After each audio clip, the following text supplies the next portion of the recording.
ഒരിക്കൽ അല്ലാഹുവിന്റെ റസൂൽ സല്ലല്ലാഹു അലൈഹി വസല്ലം തങ്ങൾ ഉമ്മു സലമ റളിയല്ലാഹു അൻഹയുടെ വീട്ടിലേക്ക് പോയപ്പോൾ ഉമ്മു സലമയുടെ റളിയല്ലാഹു അൻഹ മഹദിയവരുടെ മുഖം സാധാരണ തിളങ്ങുന്നതിനേക്കാൾ കൂടുതൽ അഴകിൽ അല്ലാഹുവിന്റെ റസൂൽ കാണുകയാണ്. ഹബീബായ നബി സല്ലല്ലാഹു അലൈഹി വസല്ലം തങ്ങൾ ചോദിച്ചു, എന്താണ് ഉമ്മു സലമ നീ നിന്റെ മുഖത്ത് തേച്ചത്?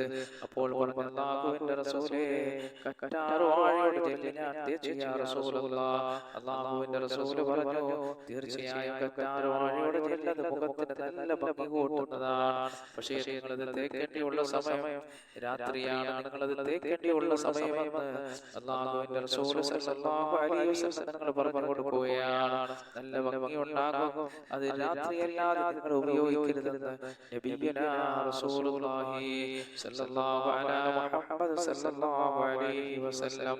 അപ്പോൾ കറ്റാർവാഴയുടെ ജെല്ല് ഭംഗിക്ക് നല്ലതാണെന്ന്